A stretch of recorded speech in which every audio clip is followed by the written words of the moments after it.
우리 교재 32페이지 보세요. 32페이지 보시면 거기 위험과 수익의 관계라는 게 있죠. 거기 양가로 1번에 줄 하나 칩니다. 위험과 수익의 상세 관계라는 게 있어요. 줄 쳤어요? 네. 이 상세 관계 줄 치고 그 뒤에 비례 관계 돼 있죠. 비례 관계를 뭐 동그라미라든지 별표하세요. 무슨 말이냐? 위험과 수익의 상세 관계란 위험과 수익의 비례 관계라는 뜻이에요. 그럼 비례가 뭐예요? 같은 방향으로 움직이는 거라 그랬잖아. 그러니까 위험이 커지면 요구 수익률도 커진다. 아까 우리 위험이 커지니까 위험에 대한 대가도 많아질 거고 결국 요구 수익률이 어떻게 되겠어요? 커지죠. 그래서 위험과 수익의 상세 관계란 위험이 커지면 요구 수익률도 그거 기억하세요. 위험이 커지면 요구 수익률도 커진다. 그러니까 위험이 커지니까 요구 수익률도 같이 커지죠. 비례잖아요, 비례. 우리 수요 공급할 때 두 변수가 같은 방향으로 움직이면 플러스 관계다, 비례 관계다 이렇게 말씀드렸죠. 그리고 계속 써먹는다 그랬잖아요. 방향이 같이 움직이면 비례예요, 비례 관계. 그래서 위험과 수익의 상세 관계란 비례 관계다. 요거 아시면 되겠고. 자, 그 다음에 33페이지 봅니다. 아까 위험의 종류 공부했잖아요. 지금 우리 투자론을 하고 있는데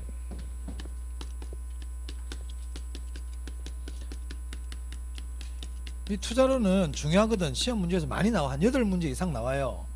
그래서 첫 번째 제가 뭐 했냐면 투자와 투기의 구별했죠. 요거 했거든요. 그 다음 뭐 했어요? 부동산 투자의 장단점 했죠. 장점과 단점 했잖아.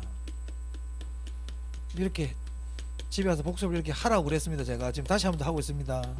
부동산 투자의 장단점 공부했거든요. 그리고 나서 부동산 투자의 장점 중에 하나인 지렛대 효과에 대해서 공부를 했거든요. 맞아요?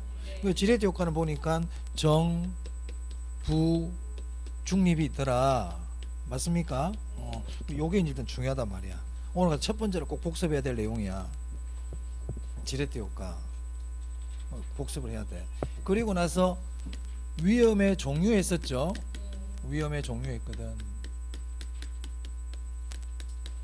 위험의 종류 사업상 위험, 사업상 위험, 금융 위험, 유동성 위험, 법적 위험 이런 거 했죠. 그리고 체계적 위험, 비체계적 위험 이런 거 했잖아요. 그죠?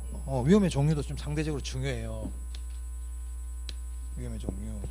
그리고 나서 수익률 했거든. 수익률.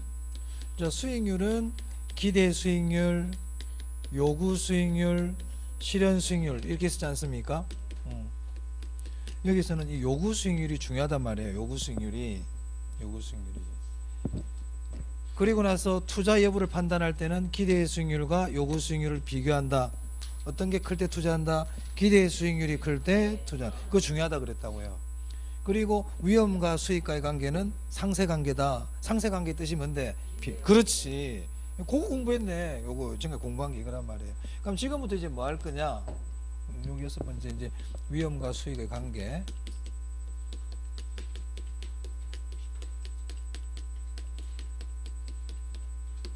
상세 관계다. 상세 관계라는 거는 비례 관계다.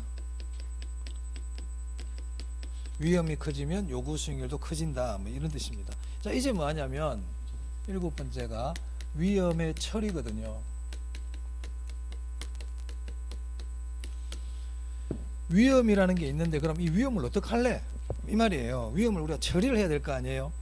투자를 할 때 기왕이면 위험을 줄이는 게 좋잖아요. 위험을 줄이는 게 좋죠? 그럼 위험을 처리할 때는 어떻게 하는 게 좋을까? 물론 체계적 위험은 피할 수 없습니다. 체계적 위험은 못 줄이죠? 체계적 위험 못 줄여요. 자, 위험의 처리 방법. 지금 위험의 처리 봅니다.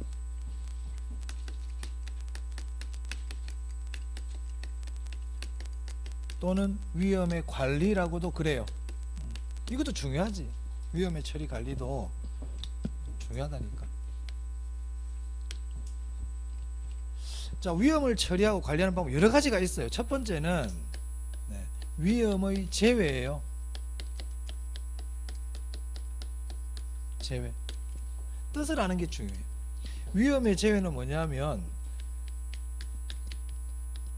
위험한 자산은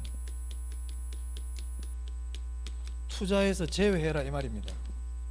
투자에서 제외 이런 뜻이에요. 그 위험한 데는 투자하지 마라 이 말이에요. 그럼 결국 어디에만 투자라는 거예요? 그렇지, 안전한 데만. 은행에 저것만 해, 국공채만 사, 뭐 이런 얘기란 말이에요. 즉 안전한 자산에만 투자해라. 무위험 자산에만 투자해라.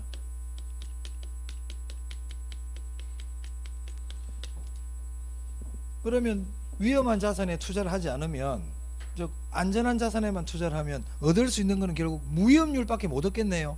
맞아요. 그래서 여러 가지로 질문을 할 수 있단 말이에요. 위험의 제외란 무위험률만을 얻을 수 있다. 맞아요. 안전한 자산에만 투자하는 것을 말한다. 맞습니까? 그리고 투자는 위험을 내가 감수하면서 수익을 얻는 게 투자란 말이야. 근데 이건 위험을 전혀 감수하지 않겠다는 얘기니까 진정한 의미의 투자라고 할 수 없다는 겁니다. 무슨 말 알겠어요? 그럼 그걸 다 일일이 다 외우려고 그러지 말고, 제외라는 거는 위험한 데는 투자 안 하는 거구나. 그러니까 무위험률만 얻을 수 있겠구나. 이건 투자라고 할 수는 없겠구나. 은행이 저거만 무슨 투자야. 그렇죠? 그런 뜻이에요. 이 제외를 회피라고도 그래요. 회피. 그러니까 회피라는 말은 위험한 자산엔 투자 안 한다는 뜻입니다. 뜻을 알아두세요. 뜻. 두 번째. 보수적 예측이라는 게 있어요. 보수적 예측. 자, 보수적이라는 얘기는 이런 거예요. 보수적은, 자, 투자안이 이렇게 두 개가, 투자안이 딱 있어. 어떤 사람이 와가지고, 야, 저기 투자하면 한 1억 번대. 어떤 사람은 아니야, 한 7천만 원 번대. 어떤 사람은 아니야, 한 5천만 원밖에 못 벌어. 이 세 명 중에 누가 가장 보수적인 사람이에요? 제일 수익이 작게 날 거라고 보는 사람 있죠. 이 사람이 보수적인 사람이야. 보수적이라는 거는 수익은 가능하면 낮게 예측하는 거예요. 수익은 낮게. 하지만 위험이나 비용은요, 크게 봐요. 크게. 무슨 말 알겠어요? 그죠? 이해되시죠? 그래서 보수적 예측이라는 거는 기대 수익은 낮게, 위험이나 비용은 높게 예측하는 것을 얘기합니다. 이걸 보수적 예측이라고 그래요. 알아두셔야 돼요. 그래서 보수적 예측은 기대 수익률을 낮게 조정해요. 하향 조정해요. 보수적 예측은 기대 수익은 낮게 보는 거다. 보수적 예측. 자, 세 번째.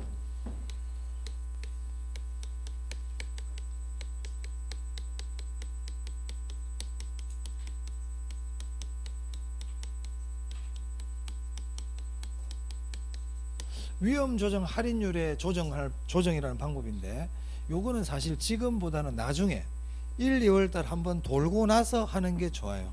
그러니까 지금은요, 이렇게 기억만 해두세요. 위험한 투자일수록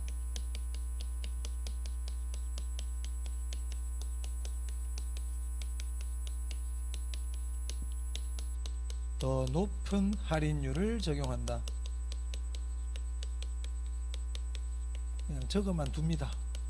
사실은 이게 중요한데 얘가 적어만 두세요. 아직 우리 할인율이란 개념을 아직 안 배웠기 때문에 할인율에 대한 걸 좀 공부를 하고 듣는 게 좋아요. 위험한 투자일수록 더 높은 할인율을 적용한다. 위험 조정 할인율의 조정법이라 그래요. 자, 네 번째, 위험의 전가입니다.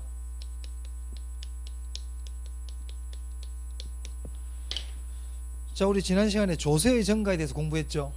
전가라는 거는 내가 부담해야 되는 거를 다른 제3자에게 떠넘기는 거거든요.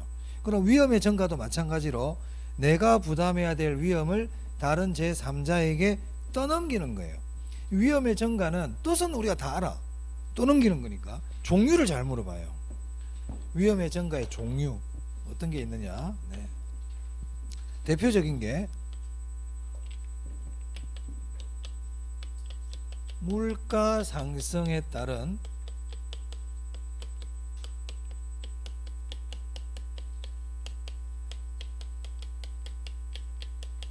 임대료 인상 계약입니다.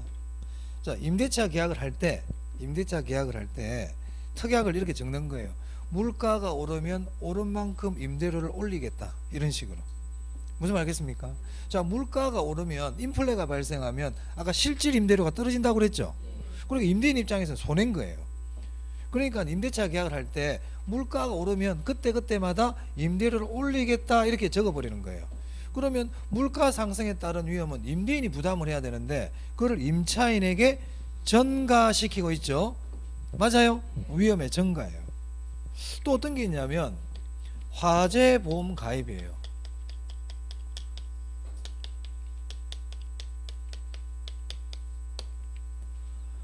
자, 화재 보험에 가입해가지고 불이 났습니다. 그럼 불이 나면 보험금을 지급할 거 아니에요. 누가요? 보험회사가. 불은 내가 잘못해서 내가 내놓고는 위험은 누가 부담하고 있어요? 보험회사가 부담하죠. 그래서 보험 가입은 위험의 전가입니다. 이 두 개는 좀 기억을 해놔야 돼요. 이 외에도 또 있어요. 하청계약.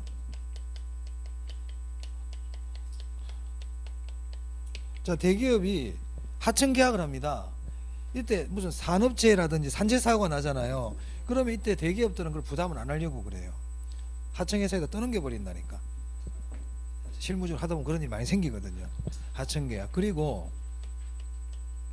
스왑계약이라는 게 있어요. 스왑계약. 스왑계약은 교환계약인데 이것도 일종의 위험을 증가시키는 방법입니다. 스왑계약. 그래서 요거 정도는 좀 기억을 합니다. 위험의 증가. 위험의 증가. 자, 다섯 번째. 위험의 통제 방법이 있어요. 통제. 위험의 통제라는 것은 뭐냐면 위험의 규모나 발생 횟수를 줄이는 걸 얘기해요. 이게 위험의 통제야. 위험의 통제는 어떤 게 있느냐? 민감도 분석과 포트폴리오가 있어요.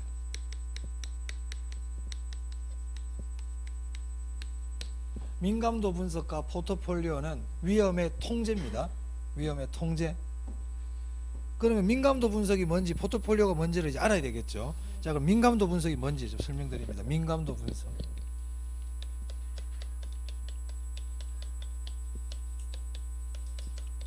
민감도 분석을 감응도 분석이라고도 그래요.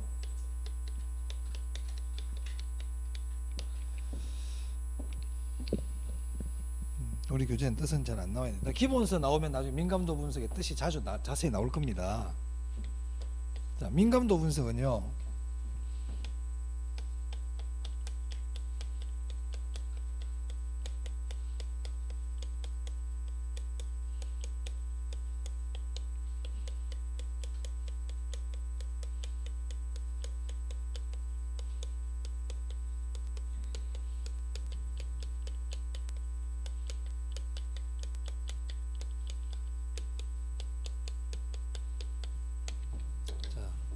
여기서 중요한 말이 요소예요. 요소. 민감도 분석은 요소, 변수, 이런 말이 중요하거든요. 자, 예를 한번 들어보겠습니다. 자, 내가 건물을 하나 지어가지고 임대사업을 하려고 그래요. 네? 그러면 이 건물을 내가 건물을 지어가지고 투자를 할 때 여러 가지 변화할 수 있는 요소들이 있거든. 투입 요소들이. 예를 들면 내가 건물에 투자했을 때 세율이 바뀔 수도 있죠. 세율이 바뀔 수도 있고 물가도 바뀔 수도 있고, 맞습니까? 여러 가지 변할 수 있는 투입 요소들이 있단 말이에요. 투입 얘들은 변해. 변수야, 변수. 변한단 말이야. 그러면 이 투입 요소가 변하면 투자의 결과도 어때요? 변하겠죠. 변할 거 아닙니까? 예를 들면 이런 거예요.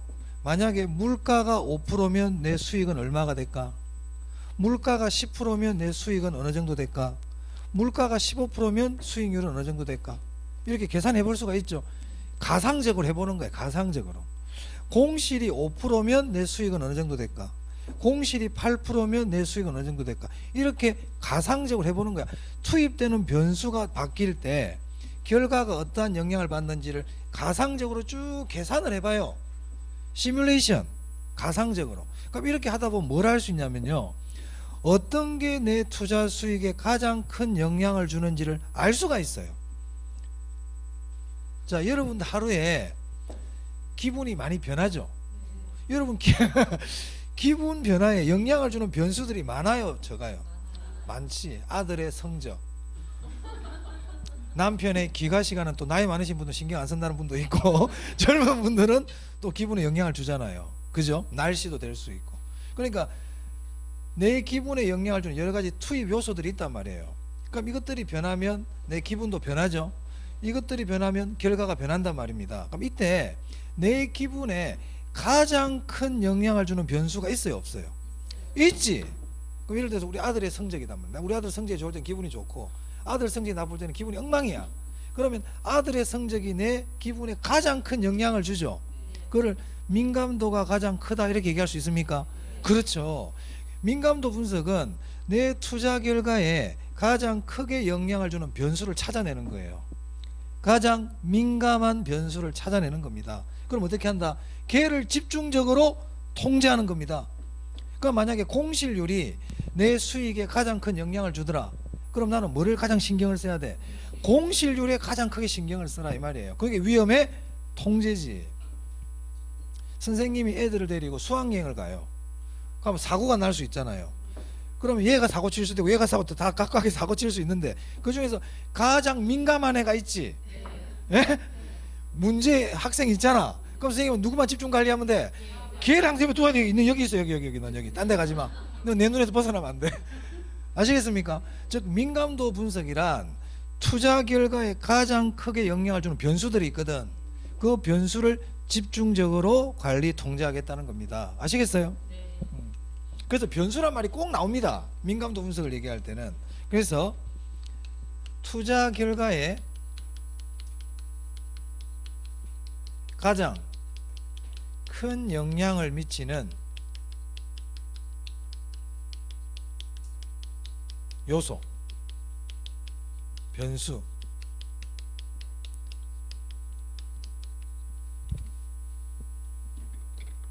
변수를 집중적으로 관리하겠다는 뜻이죠. 여기서 투자 결과에 가장 큰 영향을 미치는 요소를 이렇게도 얘기할 수 있어요. 민감도가 큰 요소, 민감한 요소죠. 이거를 집중적으로 관리하겠다 이런 뜻입니다. 요 정도 보시면 되겠습니다. 나중에 기본서 나오면 좀 더 자세히 보도록 하고요. 그래서 민감도 분석에서는 변수, 요소 이 말이 꼭 나옵니다. 요소, 변수 나오면 아 민감도 분석이구나 이렇게 생각하시면 돼요. 오케이. 자, 그 다음에 포트폴리오는 나중에 별도로 공부할 거예요. 포트폴리오 워낙 중요하기 때문에 별도로 공부합니다. 따로 공부할 거예요. 그 다음에요, 위험의 보유라고 있어요. 위험의 보유. 위험의 보유는 뭐냐면 위험을 처리하는 방법을 내가 가지고 있겠다는 거예요. 위험을 처리하는 방법을 내가 직접 가지고 있겠다. 시험에 자주 나오진 않아요. 한 번도 나온 적은 없는데 그래도 좀 알아두시는 게 좋아. 그러니까 위험의 보유의 방법 중에 뭐가 있냐면 충당금, 준비금 이런 것들을 설정해 놓는 거예요. 충당금, 준비금. 자, 예를 한번 들어보겠습니다. 자, 회사에서 직원들이 퇴직을 하면 퇴직금을 줘야 되죠. 근데 만약에 한날 한시에 직원들 전부 다 퇴직을 해버려. 뭐 그럴 일은 없겠지만 예를 들어서 그런 거 회사는 퇴직금 주고 나면 망하겠죠. 그만 돈도 없어. 그죠? 그럼 어떻게 하느냐, 일시 한꺼번에 퇴직을 해버리면 퇴직금이 많이 나가니까 회사는 위험하거든요. 그럼 이 위험을 처리하기 위해서 회사에는 퇴직급여 충당금이라는 걸 정립을 해둡니다. 이렇게. 그 충당금이야. 나중에 발생할 수 있는 여러 가지 비용들을 대비하기 위해서 지금부터 미리 조금씩 쌓아두는 걸 충당금이라 그래. 여러분 아파트 같은 경우에 10년마다 대규모 수선을 할 수가 있거든요. 맞아요? 그럼 한꺼번에 돈이 많이 나가죠.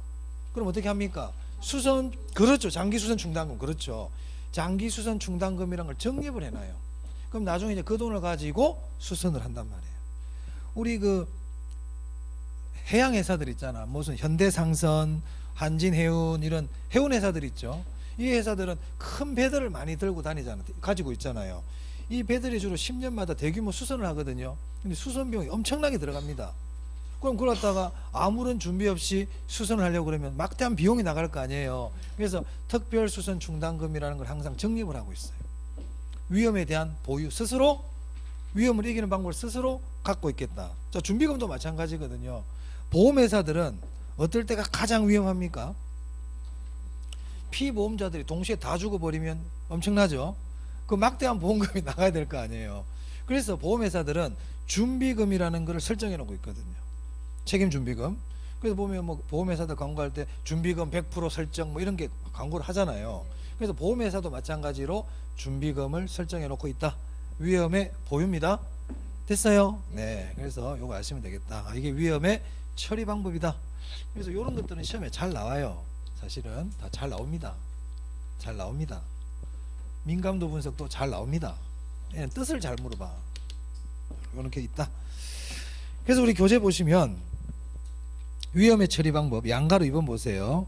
위험의 회피, 위험한 투자를 제외시키는 거라 그랬죠. 그럼 교재 보입니까? 33페이지 보이세요? 위험의 관리 방법부터 먼저 보고 있어요. 위험의 처리 방법, 관리 방법 굳이 구별 안 해도 돼. 구별하지 말고 그냥 보세요. 그 1번에 보니까 위험의 회피가 있고 그 위에 보니까 위험한 투자를 제외시키는 방법이라고 있죠. 이 둘이 똑같은 말이에요. 제외나 회피나. 그 다음에 위험의 처리 방법 위에 동그라미 2번 봅니다. 보수적 예측 보세요. 찾았어요? 수익은 가능한 낮게, 비용은 가능한 높게 추계한다. 추계한다는 거는 예상한다 이렇게 생각하시면 돼요. 그 뒤에 뭐라고 돼 있어요? 부의 극대화 가능성이 줄어든다. 보입니까? 자, 이건 무슨 말이냐? 보수적 예측은 수익은 가능한 낮게 본다고 그랬잖아요. 위험은 높게 보고. 자, 고스톱을 쳐요. 고스톱을. 고스톱 몇 점 남은 나? 3점 남은 나죠. 자, 고스톱을 치는데 아주 보수적인 사람이 있어. 이 사람 3점 나면 무조건 스톱이야. 왜냐면 이 사람은 3점이 났으면 이제 고 할 거냐 스톱이잖아요. 보수적으로 보기 때문에 야 수익 나겠나 이거. 근데 고 해봤자 고 박살 것 같은 거야. 그 3점은 나면 계속 스톱이야. 스톱 고를 안 해. 밤새도록 쳐봤자 큰 돈 못 타죠. 어깨만 아파. 부의 극대화가 안 돼. 그래서 보수적 예측은 부의 극대화는 힘들다. 그런 뜻이고요. 뭐 예를 그렇게 드는 겁니다. 자, 그 다음에 위험 조정 할인율. 위험한 투자일수록 높은 할인율을 적용한다. 높은 동그라미 해야 돼요. 위험한 투자일수록 높은 할인율을 써요. 자, 그 다음에 그 밑에 보세요. 위험의 보유가 있네요. 준비금이나 충당금 이렇게 나오죠. 그리고 위험의 증가, 종류 보시면 되고, 그리고 위험의 통제 방법 중에 민감도 분석이라고 있습니다. 그 밑에 민감도 분석 보충학습 보세요. 투자 수익에 영향을 줄 수 있는 투입 요소 동그라미. 요소. 그 위에다 변수 이렇게 적어주세요. 요소라 그래도 되고 변수라 그래도 돼. 투입 요소 등을 개별적 혹은 집단적으로 변화했을 때, 즉 투입 요소를 변화시켰을 때 투자 결과가 어떻게 변하는가를 분석하는 겁니다. 자, 이렇게 분석하다 보면 아까도 말씀드렸지만 투자 결과에 가장 크게 영향을 주는 변수를 찾아낼 수가 있거든요. 맞아요? 걔를 집중적으로 관리하겠다. 이게 이제 민감도 분석입니다. 자, 그 다음에 포트폴리오인데요. 네, 포트폴리오 한번 볼게요. 오늘 포트폴리오까지만 하겠습니다. 포트폴리오.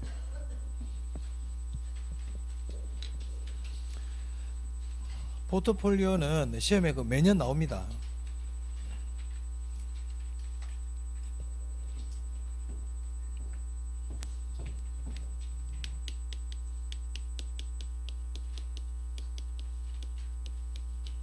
포트폴리오.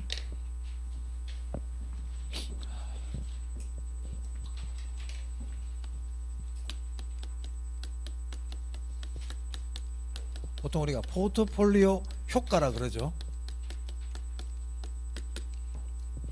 포트폴리오 효과가 뭐냐? 포트폴리오 효과.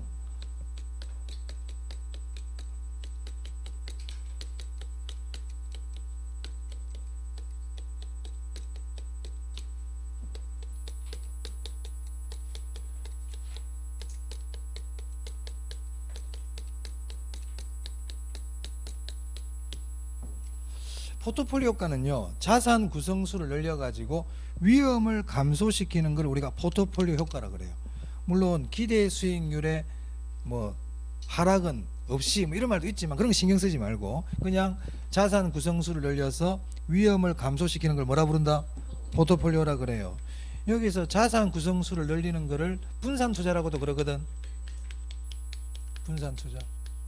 그래서 포트폴리오 효과를 다른 말로요, 분산 투자 효과 이렇게도 얘기합니다.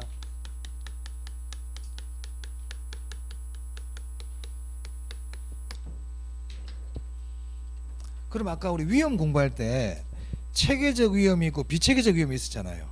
체계적 위험은 아까 어떤 위험이었죠? 피할 수 없는 위험. 그 말은 줄일 수 없다는 뜻이잖아요. 그래서 포트폴리오 효과에서 위험이란 무슨 위험이냐? 비체계적 위험을 줄이는 거예요. 체계적 위험은 절대 못 줄인다 그랬습니다. 그래서 포트폴리오 효과에서 제일 중요한 게 그거거든. 아무리 자산수를 늘리더라도 체계적 위험은 줄일 수 없어요. 조금 이따 제가 적어 드릴 거예요. 자, 포트폴리오 효과, 자산수를 늘려서 분산 투자를 해서 비체계적 위험을 감소시키는 걸 뭐라 부른다? 포트폴리오 효과라 그럽니다.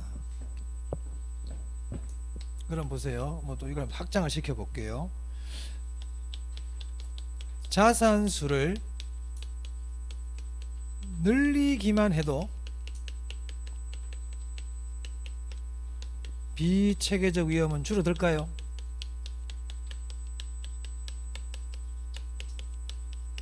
자산수를 그냥 늘리기만 해도 비체계적 위험은 줄어들까요? 줄어듭니다.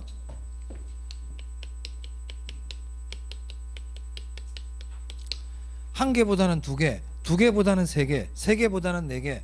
자산수를 늘리면 비체계적 위험은 무조건 줄어들어요. 무조건 줄어들어요. 그러면 자산수를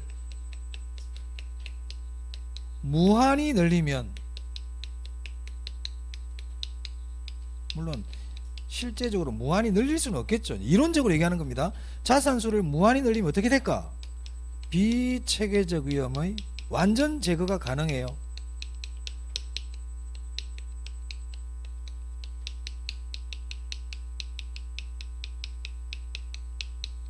완전 제거가 가능하다. 그러니까 뭐 여기서 이제 또 파생되는 내용들 아닙니까? 포트폴리오 효과라는 거는 자산수를 늘리면 비체계적 위험은 줄어든다. 그럼 자산수만 늘리면 되나? 자산수만 늘리면 돼. 무한히 늘리면 어떻게 되는데? 비체계적 위험이 0이 돼. 완전 제거가 돼. 이 얘기잖아요, 지금. 같은 내용이죠, 사실. 같은 내용이거든. 자, 그러면요, 자산수를 아무리 늘려도, 즉 아무리 분산 투자를 해도, 포트폴리오를 구성해도 다 똑같은 얘기잖아요. 체계적 위험은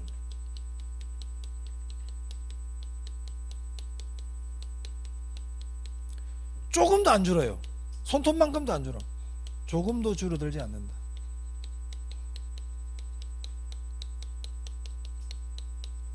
그래서 체계적 위험은요, 줄일 수 없어요. 줄어들지 않는다는 얘기는 불변이다. 맞아요? 일정하다 이런 뜻입니다. 체계적 위험은 일정합니다. 체계적 위험은 변하지 않습니다. 불변이다. 중요해? 중요해. 자, 그 다음에 그러면 이제 분산 투자를 하면은 위험이 줄어든다는 건 알았어? 알았어요. 자, 그럼 보세요. 지금 공부하는 것들은 전부 다 주식에서 왔어요. 이런 이론들은 전부 다 주식에서 왔어. 자, 내가 지금 A라는 주식을 갖고 있어요. A라는 주식을 갖고 있어. 근데 오늘 보니까 포트폴리오라는 걸 공부하고 왔거든. 그래서 분산 투자하니까 위험이 줄어든다고 해가지고 주식을 하나 더 사야 되겠다. 분산 투자하려고. 그럼 이왕이면 한 개 사는 것보다는 두 개로 나눠서 사는 게 좋다 이 말이잖아요. 그럼 내가 지금 돈이 2천만 원 들고 있는데 A라는 주식 하나만 살라 하다가 아니야, 2천만 원 가지고 두 개로 나눠서 사야 되겠다 이런 생각 할 거 아니에요. 그죠? 그래서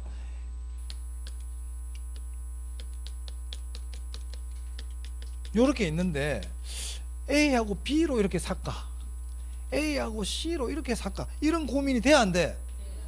되잖아요. 그럼 여기서 A하고 B를 사도 위험은 줄어듭니까 안 줄어듭니까? A하고 C를 사도 위험이 줄어듭니까 안 줄어듭니까? 줄어들죠. 그럼 이왕이면 어떤 거 사야 돼? 위험이 많이 줄어드는 거. 맞아요? 위험이 많이 줄어드는 걸 사야 돼요. 즉 포트폴리오를 구성할 때 어디에다가 분산 투자를 해야 될까 이런 고민이 돼야 안 돼? 그럼 그걸 판단할 수 있는 뭔가 기준이 있어야 될 거 아니에요. 그때 필요한 게 상관계수야. 상관계수. 상관계수.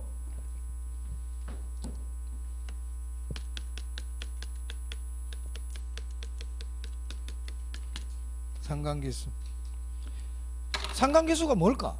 상관계수는 말 그대로 쟤하고 나하고의 관계, 상관관계를 숫자로 표현한 거예요.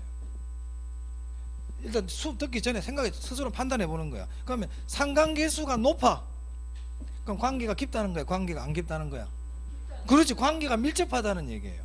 상관계수가 작다는 얘기는요. 별로 관계가 없다는 뜻이거든 이게. 맞아요? 그런 뜻이에요. 또 상관계수가 플러스와 마이너스가 있거든. 아직 제가 공부 다 안 했습니다. 설명드릴 건데 플러스라는 거는 방향이 같이 움직인다 그랬죠. 그러면 쟤가 잘 되면 나도 잘 돼. 쟤가 망하면 나도 망해. 이거는 상관계수가 플러스야. 쟤가 잘 되면 나는 안 좋아. 쟤가 망하면 내가 잘 돼. 이건 상관계수가 뭐예요? 마이너스예요. 그래서 상관계수의 의미는 뭐냐? 두 자산 간 수익률의 변동 방향과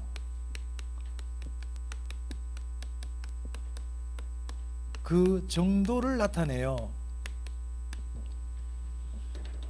그럼 여기서 변동 방향이라는 거는 플러스냐 마이너스냐, 같은 방향으로 움직이느냐 반대 방향으로 움직이느냐 이 얘기고, 그 정도라는 거는 크냐 작으냐 뭐 이 얘기지 뭐. 맞아요? 자 그럼 봅니다. 이제 자 내가 지금 A하고 B를 살까 A하고 C를 살까 이렇게 고민하고 있거든요. 근데 A는 A 주식이 올라가잖아요. 주가가. 그럼 B는 반드시 올라가. B는 꼭 올라가는 거야. A가 떨어지잖아요. 그럼 B도 꼭 떨어져. 꼭 떨어져. 그러면 A와 B와의 관계가 뭔가 있겠네. 뭐 둘이 무슨 관계가 있잖아 지금. 그럼 이때 이 둘의 상관계수가 여기 적을게요. A와 B의 상관계수는 플러스일까요 마이너스일까요? 같은 방향으로 움직이잖아요. 그죠? 플러스입니다.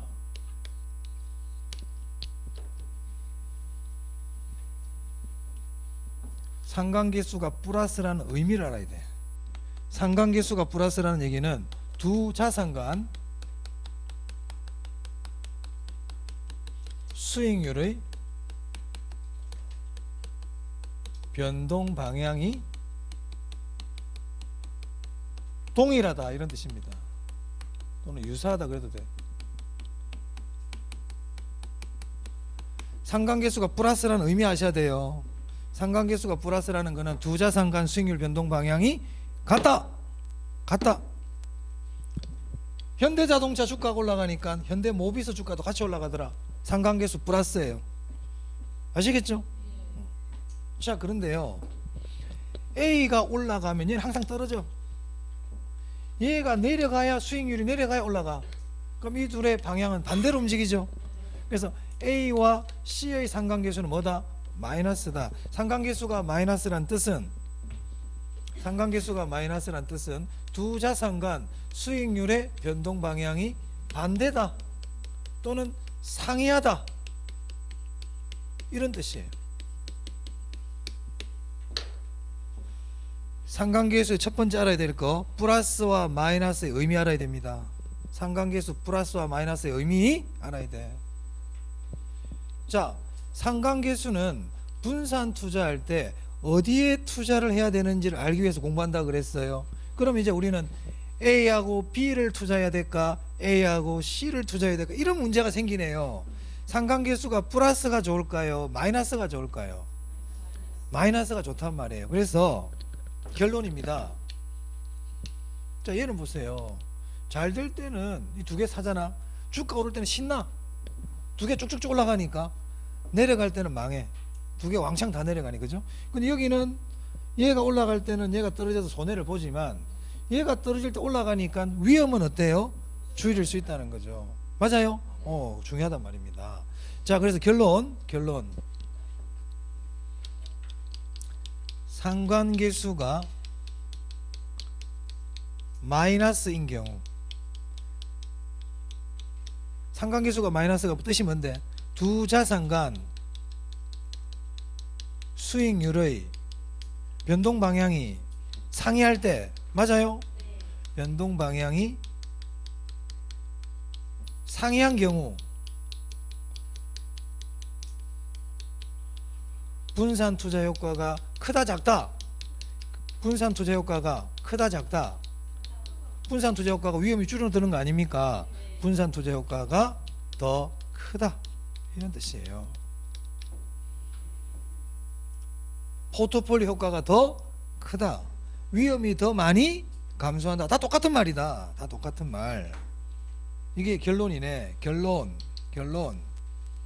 자, 그 다음 이제 방향을 가지고 제가 어떤 게 분산 투자 효과가 큰 거 봤어요.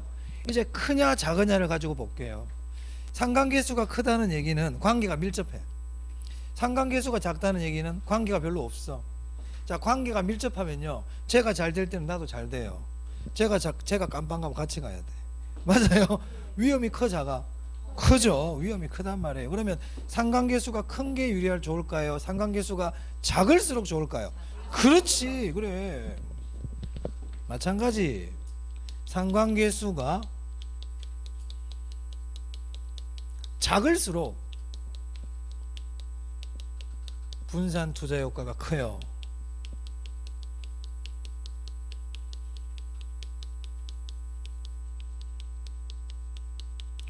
자, 그래서 상관계수에서 우리 알아야 되는 게 뭡니까? 플러스와 마이너스의 뜻하시라고 그랬어요. 그리고 어떨 때 위험이 더 많이 줄어드느냐? 분산 투자 효과가 더 크냐? 상관계수가 작을수록, 상관계수가 마이너스, 변동 방향이 반대일수록 분산 투자 효과가 더 크다, 이 얘기입니다. 됐나요? 이걸 꼭 기억을 해놔야 되겠네요. 자, 이제 조금 더 여기다가, 예전에는 요 정도밖에 안 물어봤거든. 근데 최근 몇 년 동안 좀 더 디테일하게 물어보고 있어요. 이 상관계수는요, 마이너스 1에서 1 사이 값을 가져요. 상관계수는 마이너스 1에서 1 사이 값을 갖습니다. 상관계수가 1이라는 뜻은 이런 의미예요. 자, A의 수익률이 10% 올라가잖아요. 그럼 B도 똑같이 10% 올라가요. A가 10% 딱 떨어지잖아요. 그럼 B도 10% 딱 떨어져요. 이게 플러스 1이야. 마이너스 1은 뭘까? 얘가 10% 딱 올라가면 얘는 딱 10% 떨어져. 얘가 10%딱 떨어지면 10%딱 올라가. 이거는 마이너스 1이에요. 그 상관계수는 마이너스 1과 1 사이 값을 갖습니다. 그런데 보세요. 아까 조금 전에 상관계수가 작을수록 분산 투자 효과가 크다 그랬죠. 그러면은 이 마이너스 1 쪽으로 가면 작아지는 거 아니에요. 분산 투자 효과가 크지. 상관계수가 작아질수록. 맞습니까? 위험이 많이 줄어들어. 마이너스 1에 가까이 갈수록. 그럼 상관계수가 커질수록, 1에 가까워질수록 분산 투자 효과가 크다 작다? 작다.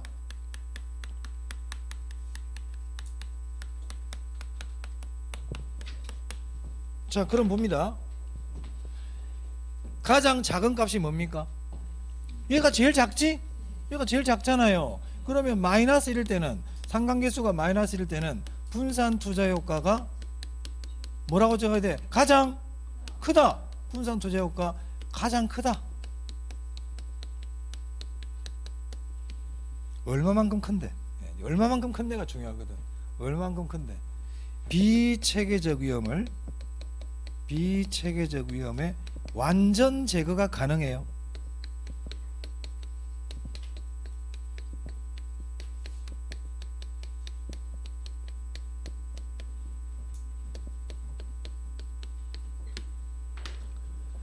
상관계수가 작을수록 분산 투자 효과가 크다 그랬는데 가장 작은 값이 마이너스 1이거든. 그럼 상관계수가 마이너스 1인 자산하고 분산 투자하면 비체계적 위험의 완전 제거가 가능하다 이 얘기예요. 자, 그리고 가장 큰 값이 뭐예요? 1이죠. 그럼 상관계수가 1일 때는요, 분산 투자 효과가 가장 작겠네. 맞아요. 분산 투자 효과가 가장 작다. 그럼 얼마만큼 작은데? 비체계적 위험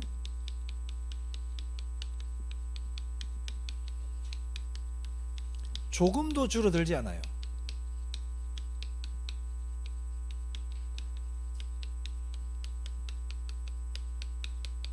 비체계적 위험이 안 줄어들어요.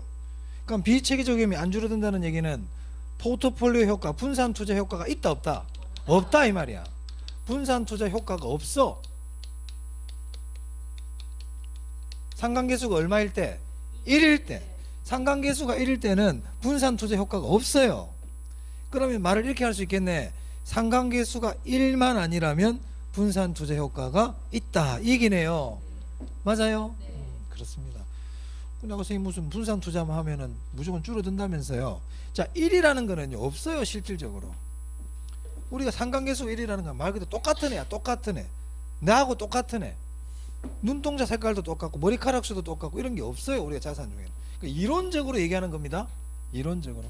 어찌됐든 상관계수가 1일 때는 분산 투자 효과가 없다. 여기까지 다 알아놔야 됩니다. 요 정도까지.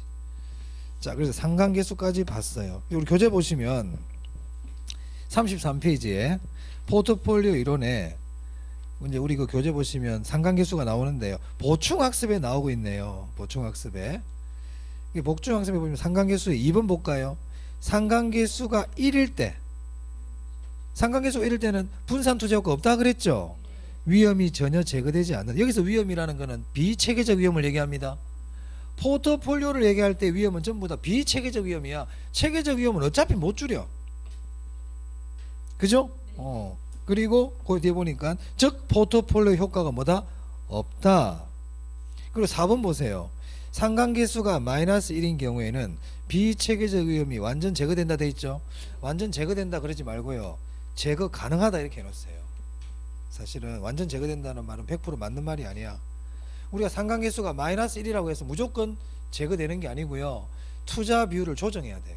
그래서 제가 이게 뭐라 적어놨어요? 완전 제거가 가능하다 그랬지. 완전 제거되는 건 아니에요. 그렇게 하면 사실 틀려. 완전 제거가 가능해. 그래서 A에다가 내 돈에 얼마를 투자하고 B에 얼마를 투자 비율을 조정해야만 완전 제거가 가능해요. 어쨌든 완전 제거 가능 됐습니까? 네, 상관계수까지 봤어요. 자, 그래서 다음 시간에는 오늘 포트폴리오까지 했고요. 다음 시간에 이제 효율적 전선, 그 밑에 보시면 33페이지에 효율적 투자선과 최적 포트폴리오 있죠. 네, 여기 보도록 하겠습니다. 다음 시간에. 혹시 질문 있습니까? 뭐 아직까지 질문할 수준 아니고. 네. 네, 그리고 공부하다가 의문나는 게 있어 언제든지 질문하시기 바랍니다. 네, 고생하셨습니다. 네, 수고하셨습니다. 네.